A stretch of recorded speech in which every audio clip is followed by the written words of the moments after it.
তো বন্ধুরা চলে এলাম আরও একটি নতুন ব্লগ নিয়ে। মনডে মর্নিং রুটিন, সকালের টিফিন থেকে দুপুরের লাঞ্চ সবটাই থাকবে এই ছোট্ট একটা ব্লগে।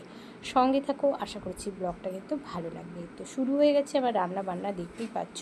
স্কুলের জন্য কিন্তু আমি এখানে ব্রেকফাস্ট বানাবো, মানে টিফিন। আর মাছগুলো কিন্তু আমি ভাজছি।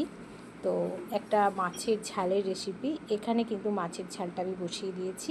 ওপর থেকে দিয়ে দিলাম কাঁচা লঙ্কা আর সর্ষে বাটা। এইরকম একটা মাছের ঝালের রেসিপি দিয়ে কিন্তু এক থালা ভাত অনায়াসে খাওয়া হয়ে যায়, আর কিছুই লাগে না। আর বাড়ির সদস্যরা ভীষণ পছন্দ করে আমার এই রেসিপিটা। এখন আমি বানাবো স্কুলের জন্য এবং সকালের ব্রেকফাস্ট। তো দেখো, তো সবার আগে এখানে দেখো ডিমের পোচটা আমি বানিয়ে নিচ্ছি, মানে এটা আমি দেবো চাউমিনে। আর অলমোস্ট কিন্তু মাছের ঝালটা আমার একদম রেডি হয়ে গেছে, আর ব্যাস চাউমিনটাও কিন্তু একদম রেডি হয়ে গেছে। এটা যাবে স্কুলের টিফিন আর আমার জন্য একটু ব্রেকফাস্ট। তো তোমাদের সাথে শেয়ার করলাম আমার সকালের মর্নিং একটা রুটিন। তো কেমন লাগলো অবশ্যই কিন্তু কমেন্ট করে জানাতে ভুলবে না।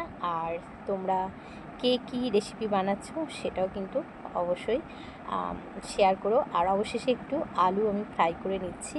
শুধু মাছের ঝাল দিয়ে কিন্তু ভালো লাগে না, তবে আরও অনেক রেসিপি বানানোর আছে, স্টেপ বাই স্টেপ পরপর আমি তোমাদের সাথে শেয়ার করব। তো টাটা বন্ধুরা।